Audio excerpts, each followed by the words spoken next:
नमस्कार, सत श्री अकाल, आदाब। मेरा नाम मनदीप पुनिया है और आज हम जयपुर में मौजूद हैं। और आज का जो मुलाकात है वो इसलिए ख़ास रहने वाली है क्योंकि गवर्नर साहब सत्यपाल मलिक जी, उनसे हम बात करेंगे। और उनका पिछले दिनों इंटरव्यू आपने राहुल गांधी के साथ भी देखा होगा। इसके अलावा बहुत सारे पत्रकारों के साथ तो आपने सिलसिलेवार इंटरव्यू देखे ही होंगे, लेकिन ये बड़ा दिलचस्प था कि एक विपक्ष का बड़ा नेता वो सत्यपाल जी का इंटरव्यू कर रहा था। तो उनसे हम बात करेंगे कि जो चुनाव चल रहे हैं, राजस्थान में भी चुनाव है, उसके ऊपर उनकी बात जानेंगे। और उसके अलावा जो वो लगातार एक हिसाब से मास पॉलिटिक्स में दोबारा सक्रिय हो रहे हैं और बड़ी बड़ी सभाएं कर रहे हैं, तो जनता के बीच में जा रहे हैं, तो क्या उनको फीडबैक मिल रहा है और विपक्ष को वो कैसे देख रहे हैं इन चुनाव में। सर, सबसे पहला सवाल तो यही कि आप एक हिसाब से दोबारा सक्रिय दिखे अपने एक लंबे जीवन के राजनीतिक जीवन के बाद। मतलब कई लोग कहते हैं कि बिल्कुल आखिरी समय है आपका, और इसमें एकदम आप इतने सक्रिय हो गए हैं कि बहुत बड़ी बड़ी सभाएं आप कर रहे हैं राजस्थान, हरियाणा में, किसानों के बीच भी जा रहे हैं, नौजवानों के बीच भी जा रहे हैं, और कई मुद्दे ऐसे देखे गए जिनमें आप बहुत वोकल होकर बात रख रहे हैं, और खासकर विपक्ष की एकता को लेकर भी। तो मैं सबसे पहले तो यहीं से शुरू करता हूँ कि जब आप जनता में जा रहे हैं तो अब आपको कौन से ऐसे मुद्दे दिख रहे हैं कि जिन पे जनता लामबंद हो रही है, या फिर वो जनता के मुख्य मुद्दे हैं? देखिए, मुद्दे तो 1001 हैं। बेरोजगारी है, महंगाई है, किसान की फसल का दाम है, एमएसपी है, और सबसे बड़ा मुद्दा है पुलवामा का। मैंने अभी हाल में बोल दिया था करण थापर के इंटरव्यू में कि पुलवामा जब हुआ तो मैं प्रधानमंत्री को ढूंढता रहा, मुझे मिले नहीं। वो अपनी शूटिंग करा रहे थे कॉर्बेट पार्क में। जब मिले तो मैंने उनको बताया कि साहब, इसमें 40 लोग हमारे मरे हैं और इसमें हमारी गलती से मरे हैं।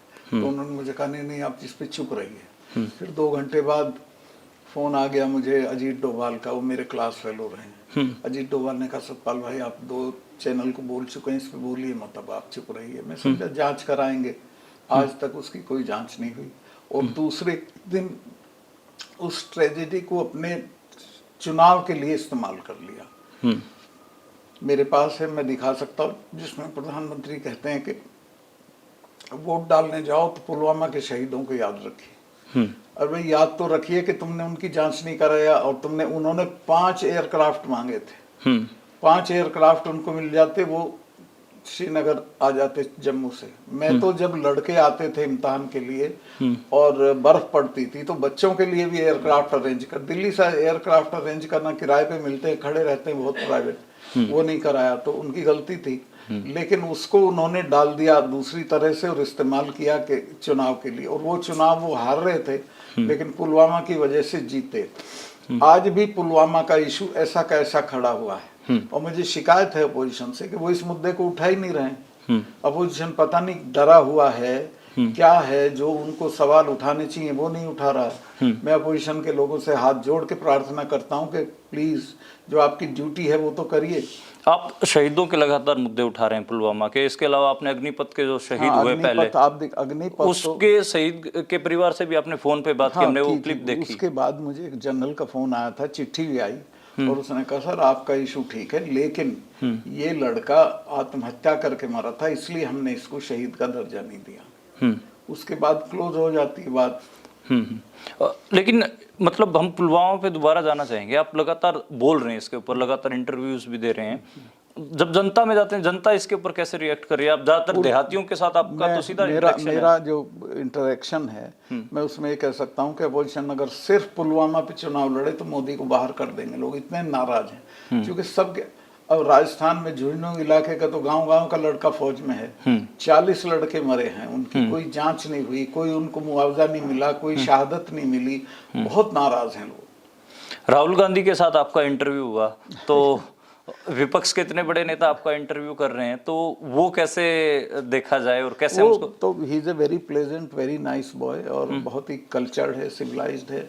उससे मिलके भी मुझे बहुत अच्छा लगा, और बहुत सेंसिबल बातें उन्होंने की, तो मुझे अच्छा लगा। और वो बात फिर बड़े प्लेटफॉर्म पे चली गई, देश भर में चली गई।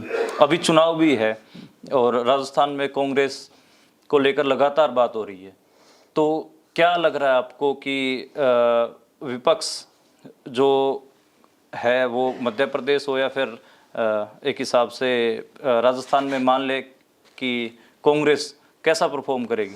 देखिए, इधर जो चीफ मिनिस्टर है कांग्रेस का, उसने पिछले 6 महीने में बहुत सारे लोक लुभावन कार्यक्रम दिए हैं जो नीचे तक चले गए, लोगों में उनका असर है, चाहे वो हेल्थ बीमे का है, चाहे वो क्या क्या चीज़ें हैं मुझे अब याद भी नहीं है, लेकिन वो पसंद किए जा रहे हैं। वो तो गोबर खरीदने का भी दिया है उसने कि 2 रुपए किलो गोबर खरीदूंगा। तो एक तो उसकी परफॉर्मेंस अच्छी है, दूसरे वो माइल्ड मैनर्ड आदमी है, किसी को नाराज नहीं करता है, तीसरे उसके कार्यक्रम जो हैं वो लोगों में चले गए हैं नीचे तक।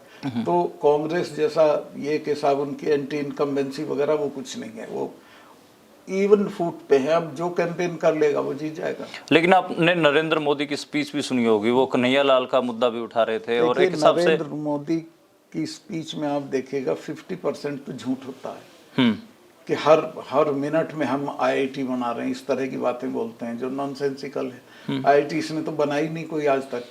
तो और कन्हैया लाल का जो मुद्दा है, ऐसा तो देश में है, दुर्भाग्यपूर्ण बात है, लेकिन वो उसमें तो इमीडिएटली अरेस्ट हो गई थी, उनके ऊपर मुकदमा चल रहा है, एक्शन तो सरकार का फौरन हो गया था। वो मुद्दा क्या हुई कि 1000 मुद्दे मोदी के, तो जहाँ एक्शन नहीं हुआ है। और एक हिसाब से लगातार सॉफ्ट हिंदुत्व कांग्रेस भी कर रही है, लेकिन एक हिसाब से बीजेपी जो हार्ड हिंदुत्व के साथ राजस्थान में लड़ रही है। आप बालकनाथ का देखिए, और वहां पर जो वो दायमा साहब थे उन्होंने तो मस्जिद और गुरुद्वारे उनका भी बयान दिया, और बालकनाथ को भी पूरे पैन राजस्थान में हिंदुत्व के फायर ब्रांड के तौर पर प्रोजेक्ट किया जा रहा है। प्रोजेक्ट कर रहे हैं, पर बालकनाथ तो खुद नहीं जीत रहे हैं अपनी सीट पे, बहुत खराब हाल है उनका। मुझे मालूम है, वहाँ के लोग, मैं तो बहुत गया हूँ सारे गाँव, किशनगढ़ बास वगैरह, पूछता हूँ फोन करके कि साहब हरा के भेजेंगे, आप बेफिक्र रहो। एक विपक्षी एकता राजस्थान में और मध्य प्रदेश के विधानसभा चुनाव में क्यों नहीं आया? आपने तो बहुत प्रपोज किया कि एक कैंडिडेट के सामने एक ही उतारे। अभी भी यही होगा कमोबेश। लेकिन आप देखिए कि पार्लियामेंट में असेंबली में सबके अपने अपने इंटरेस्ट हैं। तो आप लोकसभा का आपका ज्यादा मेरा तो टारगेट जो है वो लोकसभा है, और इस पे मैंने सबको करीब करीब राजी कर रखा है कि एक के मुकाबले एक उम्मीदवार आएगा, जो वीपी सिंह ने किया था। मैं स्पोक्समैन था जनता दल का तब, तो मुझे वीपी सिंह जी ने कहा कि एक बार भी तुम्हारे मुंह से ये नहीं जाना चाहिए कि हमारा बीजेपी से कोई समझौता है। मैं कहा कैसे बचेंगे? कहने कहो कि हम तो एक के मुकाबले एक लड़ा रहे हैं, जो जहाँ इफेक्टिव होगा उसको टिकट दे देंगे। तो ये भी अगर एक के मुकाबले एक कर देंगे तो नरेंद्र मोदी का तो पता ही नहीं चलेगा कहाँ गए।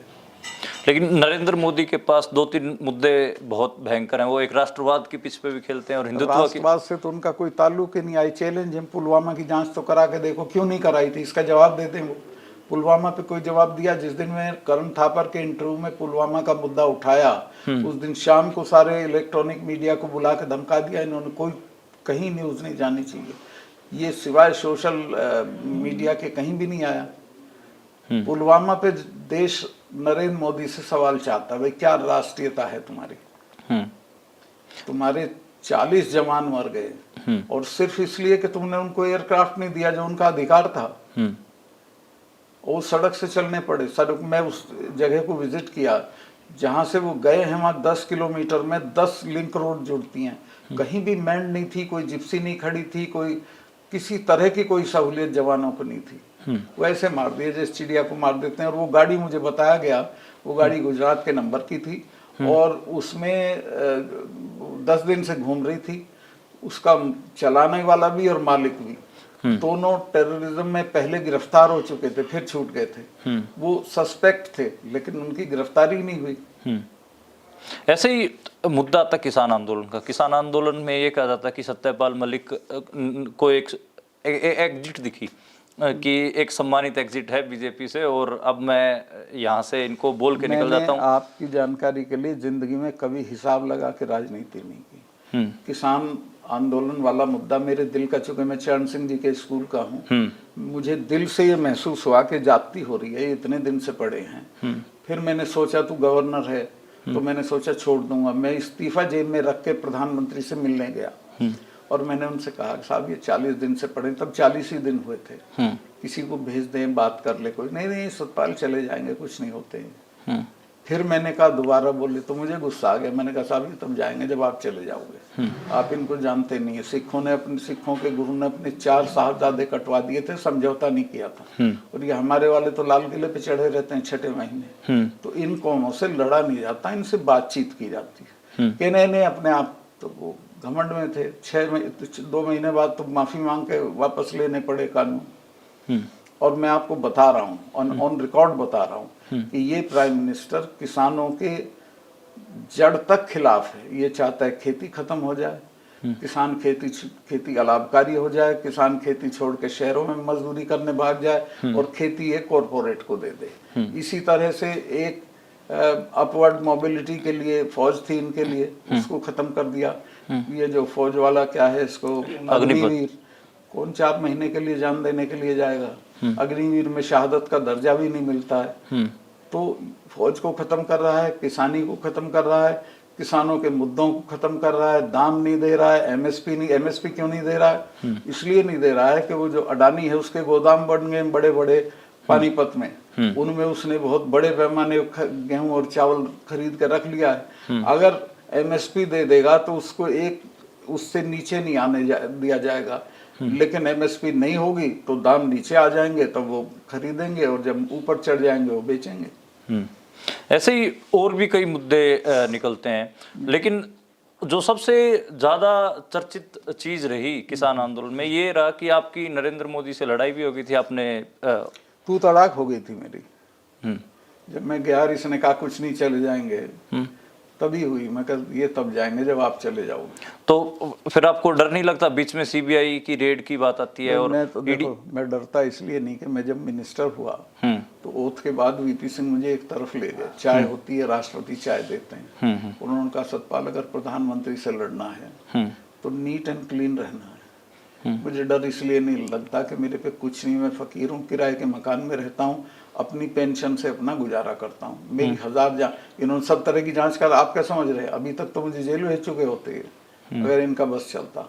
तो मैं नहीं डरता प्रधानमंत्री से, डरता नहीं। मैं आपको गारंटी करता हूँ कि अगले चुनाव में हटा देंगे हम इसको। आप किसानों की बहुत बात करते हैं, किसानों के बीच में जाके सभाएं भी कर रहे हैं, लेकिन राजस्थान में हम देखते हैं कि कहीं ना कहीं ये भी बहुत चर्चा होती है कि आज तक राजस्थान में किसान सीएम नहीं बना है। तो उसके लिए किसान खुद जिम्मेवार हैं, आपस में लड़ते हैं। आप देखें जब रामनिवास मिर्धा जी कैंडिडेट थे तब 2 वोट से हारे थे और 5 जाटों ने क्रॉस किया था। तो ये जब खुद ही नहीं इकट्ठा होंगे, लड़ेंगे तो यही होगा। और इसमें जो किसान पॉलिटिक्स अब राजस्थान की, इसको आप किस तरफ जाते देख रहे हैं? क्या किसान आंदोलन का राजस्थान के देहात पर, राजस्थान के किसानों पर आप असर देख रहे हैं? नहीं, जितना होना चाहिए उतना नहीं है। जो हरियाणा में होता है या वेस्टर्न यूपी में, पंजाब में भी, हाँ, उससे थोड़ा कम है, पर होना बढ़ेगा धीरे धीरे। तो आपकी कोई प्लानिंग है? आप जयपुर में कल से कैंप कर रहे हैं, कल आए आप? मैं कुछ कैंडिडेट्स की डिमांड आई है, सीएम के यहाँ से भी कुछ कहा गया है, जहाँ जहाँ इन्हें जरूरत होगी मैं जाऊंगा। तो ऐसे ही मध्य प्रदेश की बात है, मध्य प्रदेश में आप किसान आंदोलन का असर देखते हैं? आप देखते हैं कि मध्य प्रदेश में किसान आंदोलन का सच असर नहीं है, लेकिन वहाँ इनबिल्ट किसान आंदोलन है पहले से। जैसे कक्का जी एक नेता है किसानों के, वो अभी 40 जिलों की यात्रा करके, उनकी यात्रा आई, मुझे जाना था उसको एड्रेस करने क्राउड को, लेकिन मेरे पैरों में प्रॉब्लम थी, मैं नहीं जा पाया। तो वहाँ तो किसान आंदोलन अपने से है। और आप जो छत्तीसगढ़, मध्य प्रदेश और राजस्थान के चुनाव के जो परिणाम आएंगे, वो कुछ भी आए, उनको आप कैसे रीड करेंगे? क्या वो 2024 के जो असेंबली इलेक्शन है, जो आपका एक आखिरी एक हिसाब से लक्ष्य भी है, उसको असर डालेंगे? असर डालेंगे, पक्का डालेंगे। ये तो और हो सकता है कि अगर इन सारी स्टेट्स में हार गया तो छोड़ के भाग जाएगा मोदी। और 24 के लिए आपका खास फोकस, जैसे साउथ में लोग बोलते हैं कि साउथ में फिर भी मोदी की एक काट कई कल्चरली भी बन रही है और वहाँ की पॉलिटिक्स भी इतनी मजबूत है, वहाँ पे फेडरल इश्यूज अपने किस्म के हैं, अपने किस्म के एक हिसाब से कल्चरल इश्यूज हैं, वो बहुत वोकल भी हैं उन चीज़ों के प्रति। लेकिन नॉर्थ इंडिया की जब बात आती है तो उत्तर प्रदेश, मध्य प्रदेश, राजस्थान, जो हिंदी बेल्ट है, हिंदी पट्टी में कल्चरली कहीं ना कहीं भाजपा को एज रहती है और वो कहीं ना कहीं जो एक फोटोकॉपी हिंदुत्व है कांग्रेस का या विपक्ष का, उसकी तरफ ना जाके वो हार्डकोर हिंदुत्व को अडॉप्ट करते हैं। कल्चरली कोई थोड़ा लोग धर्म भीरू हैं, कोई मंदिर को मानते हैं, राम को, पर मेरे गांव में 15,000 वोट है, सॉरी 15,000 आबादी है, एक मंदिर है 300 साल पुराना, 3 आदमी भी जल चढ़ाने नहीं जाते हैं शाम को। ये सारी बेल्ट है जो दयानंद के असर की है, आर्य समाजी बेल्ट है, इसमें कोई धर्म का ज्यादा नहीं है दखल। आपने आर्य समाज का दौर भी देखा है। अब ये भी कहा जाता है कि कल्चरली आर्य समाज को कहीं ना कहीं आरएसएस ने कोऑप्ट कर लिया, वो आप देखते हैं या फिर या आर्य समाज द्वारा? आर्य समाज तो आरएसएस हो ही नहीं सकता। आर्य समाज एक बहुत साइंटिफिक सिस्टम है और वो लोग दे डिसलाइक देम। और कल्चरली इस हिंदी बेल्ट को आप कैसे देखते हैं कि इसमें जो ये सांप्रदायिकरण है जो लगातार बढ़ रहा है, इसको इसका काउंटर क्या है और एक हिसाब से कल्चरल पॉलिटिक्स बीजेपी के खिलाफ क्या होगी? इसमें इनबिल्ट है। आपको जब नूह का दंगा हुआ तो वो डेलिबरेट था, कराया गया था और उसको ये फैलाना चाहते थे राजस्थान में एडजॉइनिंग और यूपी में। तो जब इन्होंने ये मांग करी भाई आओ हमारी मदद करो, तो आपको याद होगा सबसे पहले धनखड़ खाप का जो चीफ है ओम प्रकाश धनखड़, बुढ़ा आदमी है, बड़ा पढ़ा लिखा है, उसने कहा भी हमारा तुमसे कोई मतलब नहीं, हम तुम्हारी मदद में बिल्कुल नहीं आएंगे। हमें तो जब चौधरी छोटू राम को तुम छोटू खां बोलते थे तब मेवों ने अपने यहाँ ले जाके रहबर आजम की उपाधि दी थी, ये हमारे भाई हैं, हम इनके साथ रहेंगे। और सारे जाटों की खापों ने मना कर दिया। उसका असर हमारे यहाँ भी हुआ, जो बागपत मुजफ्फरनगर में एक कम्युनलाइजेशन खत्म हो गया, जाटों में सब मुसलमान के साथ खड़े हो गए, तो कोई असर नहीं होगा यहाँ। आप पुराने नेता हैं और एक हिसाब से मास लीडर है, स्टूडेंट पॉलिटिक्स से निकले हुए। स्टूडेंट पॉलिटिक्स में अभी क्या देखते हैं? कैंपसेस में कहीं ना कहीं पीछे भी गई है इस वक्त, कुछ नहीं है लड़कों में। और बहुत आई एम वेरी सैड कि जो नौजवानों को करना चाहिए वो नहीं कर रहे हैं।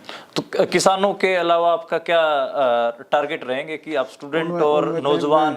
मैं उनमें भी जा रहा हूँ। मेरठ मेरा एक किसान वो नौजवानों का कन्वेंशन है पूरे वेस्टर्न यूपी के, तो मैं उनसे कहूँगा भाई कुछ करो।